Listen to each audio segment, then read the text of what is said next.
ایک بزرگ فرماتے ہیں عورتوں میں جو عورتیں نیک نہیں بنتی تو ان کے اندر 7 جراثیم ہیں.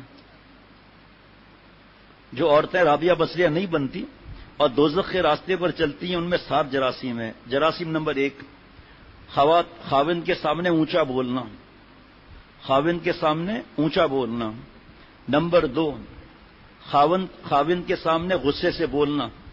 یہ جراثیم نمبر 2 ہے. یہ خاوند کے سامنے غصے سے بولنا. نمبر 3 خاوند کے سامنے بیہودہ بولنا. خاوند کے سامنے بیہودہ بولنا. پہلا یہ سن کر جا کے بیوی کو نہیں سنانا ورنہ جھگڑا ہو جائے گا کہ ہمارے جراثیم تو سنا رہے ہو, اپنے جراثیم کیا ہے وہ بھی تو بتاؤ. جھگڑا شروع ہو جائے گا.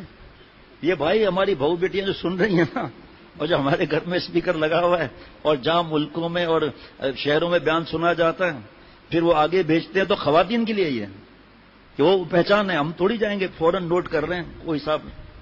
دیکھو گھر جا کر السلام مفتی صاحب ہے نا, السلام علیکم, پہلا جراثیم آپ کا ہے کہ آپ مجھے میرے سامنے اونچا بولتی ہیں. دوسرا جراثیم یہ, خیر ان کے بیانات ہوتے اس لیے نوٹ کر رہے ہیں, نوٹ کرنا چاہیے. ایک بیوی کو نہیں دکھانا چاہیے, بیٹی کو بتانا چاہیے بیٹا اب رخصتی کا وقت ہے, اس جراثیم سے یہیں پاک ہو جاؤ تاکہ تمہارا گھر جنت بنے. کہ آج قسم بخدا ہیں ایسے لوگ لیکن زیادہ تر بیٹی کو نہیں سکھاتے کہ بیشتی زیور میں چوتھا حصہ بیشتی زیور کا جناب شوہر کے حقوق. شوہر کے حقوق کون سے شوہر کے حقوق ہے؟ شوہر کا حق. تیسرا چھٹے حصے میں سسرال میں رہنے کا طریقہ یہ نہیں سکھاتے.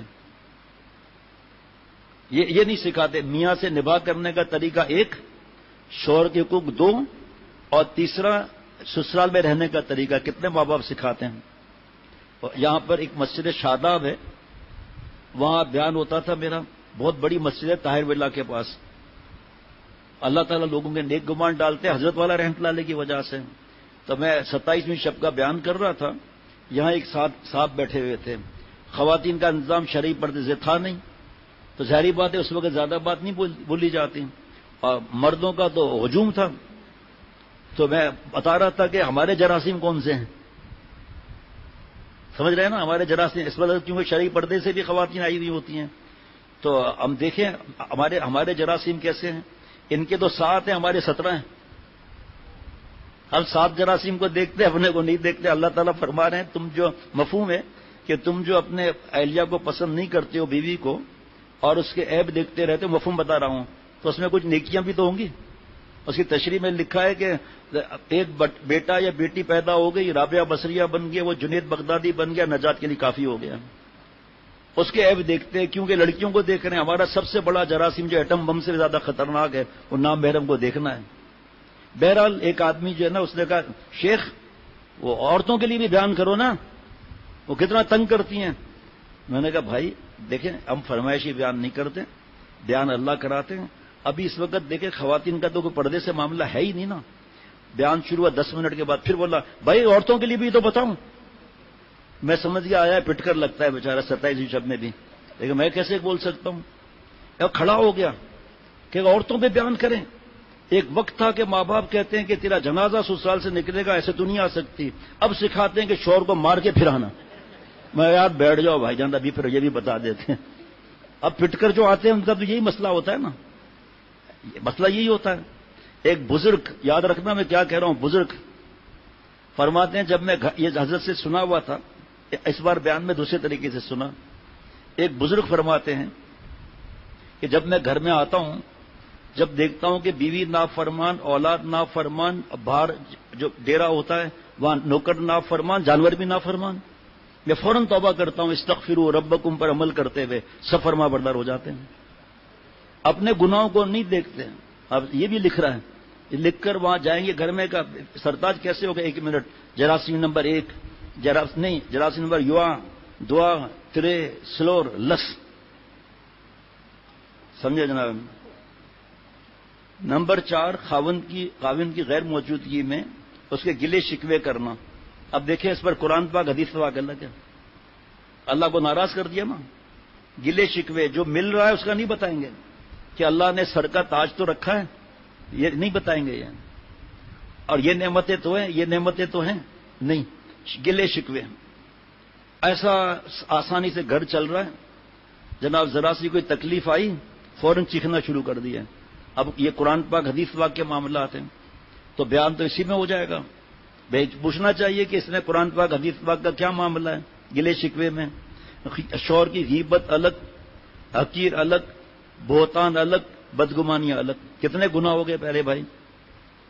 غیبت جتنا بڑا گناہ، اس سے بڑا گناہ بہتان، اس سے بڑا گناہ بدگمانی. اگر دیکھیے ایک اس میں قرآن پاک کی آیت آ گئی، لَإِن شَكَرْتُمْ لَأَزِيدَنَّكُمْ وَلَئِن كَفَرْتُمْ إِنَّ عَذَابِي لَشَدِيدٌ. شکر کرو گے اور دوں گا، ناشکری کرو گے میرا عذاب سخت ہے. یہ تو ناشکری کر رہی ہے، اس میں برکت ہی نہیں رہے گی. حرکتیں تیری اور مشکل آ رہی ہے رزق پر. حضرت یہ بات سنی تھی ہم نے، لیکن حضرت والا کا انداز کیا تھا ذرا غور سے سننا. حضرت ابراہیم علیہ السلام، حضرت اسماعیل علیہ السلام یہ گھر آئے اور پوچھا اپنی بہو سے. ان کو نہیں پتا تھا کہ حضرت ابراہیم علیہ السلام ہے، کہ کیسی گزر رہی ہے. تو یہ گلے شکوے شروع کر دیا کہ ایسا ہے کھانے میں یہ ہے وہ ہے. فرمایا کہ میرا حلیہ بتا دینا، جب اسماعیل آئے تو کہنا کہ چوکھٹ بدل دے. حضرت اسماعیل علیہ السلام گھر تشریف لائے، بیوی نے واقعہ بتایا کہ میں آپ کو طلاق دیتا ہوں. کیا مطلب؟ کا طلاق دے دی؟ میرے والد صاحب آئے تھے اور آپ ناشکری کرتی ہو آپ، اس لیے آپ کو طلاق دیتا ہوں. اب یہ جملہ حضرت کا میں نے نہیں سنا کبھی. فرمایا ناشکری کی وجہ سے اے بیویو پیغمبر علیہ الصلوۃ والسلام کے گھر سے محروم رہی، اس رشتے سے محروم رہی. ایسا ناشکری کا مرض ہے. پھر شادی ہوئی بعد میں. حضرت ابراہیم علیہ السلام آئے، پوچھا بی بی کیا معاملہ ہے گھر کے اندر. جناب اتنا شکر ادا کیا کہ پوچھو مت. اچھا شکر ادا بھی نہیں کر سکتے نا، آنکھوں کا شکر کیسے ادا کوئی کر سکتا ہے؟ کسی بھی نعمت کا شکر ادا نہیں کر سکتا. فرمایا اسماعیل آئے تو کہنا چوکھٹ کو سنبھال کر رکھنا. شکر پر، وہ ناشکری پر محروم رہی، یہ شکر پر حضرت اسماعیل علیہ السلام کے گھر میں رہیں. فرمایا کہ میرے بابا آئے تھے، وہ مجھے سمجھا کر گئے کہ تمہارا خیال رکھوں میں. ناشکری کی وجہ سے کیا ہوا؟ کچھ برس پہلے ایک نوجوان آئے، ہے نا حدیث پاک کہ والد کی رضا میں اللہ کی رضا ہے، والد کی ناراضگی میں اللہ کی ناراضگی. ایسی کو ماں پر عکس کر لیں. لیکن آگے لکھا ہوا وہ سمجھ میں نہیں آتا کہ والدین کی اطاعت کے لیے مفہوم قرآن پاک حدیث پاک کا نچوڑ کہ والدین کی اطاعت کے لیے اگر 100 جان دے دی نہ حق ادا نہیں ہوتا. لیکن شرک، بدعت اور گناہ اس میں اطاعت نہیں. آگے پھر ایک لیکن آ گیا، لیکن بدتمیزی کرنا، منہ بگاڑنا، آواز اونچی کرنا، والدین کو حرام کا کہنا، سب گناہ ہے. یہ سب گناہ ہے. سنو آپ، چند برس پہلے ایک صاحب آئے پریشان نوجوان، میں خیریت کا ابا نے کہا چوکھٹ بدل دو. یہ لطیفہ سنو آپ. میں تو پہلے فوراً تو سمجھا بھی نہیں کہ ابا نے کہا چوکھٹ بدل دو. میں سمجھا دیمک کی لگی ہوگی تو مجھ سے پوچھنے کی کیا ضرورت ہے بھائی. ظاہری بات ہے چوکھٹ تو جب بدلے کریں گے نا، ہمارا فضلے بعد مزہ لے رہے ہیں. حقیقت ہے ایک لمحے کے لیے میں سمجھا نہیں بات کو. کہ والد صاحب نے کہا چوکھٹ بدل دو تو میں بدل دو پھر. اور آپ اس میں غم کی کیا بات ہے بھائی؟ پرانا ہو گیا دیمک نہیں بھی لگی ہے تو چلو بدل دو. کہ نہیں، میں نے کہا پھر کہ ابا کہہ رہے ہیں چوکھٹ بدل دو، بیوی کو طلاق دے دو. میں نے کہا ہیں آپ کی ابا کے پاس وہی بھی آ رہی ہے کہ آج کل؟ اب وہی کا سلسلہ تو بند ہو گیا. حضرت جبریل علیہ السلام اب نہیں آئیں گے، آپ صلی اللہ علیہ وسلم آخری نبی ہیں. آپ کا ابا سے بحث نہیں کرنا، لیکن آپ کی بہن کے لیے اگر اس کا شوہر کہے چوکھٹ بدل دو تو آپ کے ابا کیا کریں گے؟ میں نے کہا بھائی ظلم نہیں کرنا، چھوٹے چھوٹے بچے ہیں، عذاب والا معاملہ نہیں کرنا. طلاق دینا اتنا آسان نہیں ہے، اور نہ میں بتاؤں گا مسائل. وہ یہ تو مفتی صاحب اسٹیج بتائیں گے 10 اسٹیج تک، اس کے بعد معاملہ ہے. 10 اسٹیج تک عمل کر کے پھر بھی اگر مسئلہ حل نہ ہو تو قرآن پاک میں دونوں طرف سے بڑے بیٹھے وہ فیصلہ کریں.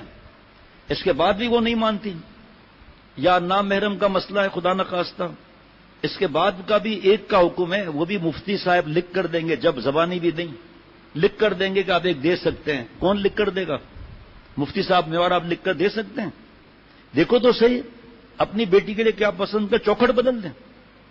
میں نے کہا بھائی آپ کی بیوی کا قصور کیا ہے جو چوکھٹ بدل دے؟ کہ اصل میں وہ 2-3 مرتبہ ایسا ہوا کہ بچہ چلا رہا تھا پیٹ کے درد سے، تو والد صاحب کو ناشتہ دیر سے ملا، اس پر ناراض ہیں. بیائے اللہ کے بندے، بہو کے ذمہ کیا حکم ہے وہ تو دیکھ. اپنے اخلاق برے کرنا، چیخنا، بدتمیزی کرنا، سارے گھر کے ماحول کو برباد کرنا، کیونکہ اصلاح نہیں کراتے، غلام ہیں ہم لوگ نفس کے، غصہ حرام ہے ہمیں پتہ ہی نہیں ہے، بہو کے دل سے بددعا نکلتی ہے پتہ ہی نہیں ہے۔ بھائی یہی جو عورتوں جو عالمہ بنتی ہیں اصلاح نہیں کراتی تو طلاقیں زیادہ کیوں ہوتی ہیں؟ مولانا سلیم اللہ خان صاحب رحمۃ اللہ علیہ بتا کر گئے، اللہ کے پاس چلے گئے کہ یہ زیادہ تر عالمات کو اس لیے طلاق ملتی ہے کہ وہ اپنی عقل لڑاتی ہیں حدیث پاک کے معاملے میں اور بحث کرتی ہیں کہ میرے ذمے نہیں۔ اب جب شوہر کے سامنے اس کے ماں باپ کو گالیاں ملیں گی اور بدتمیزیاں ہوں گی،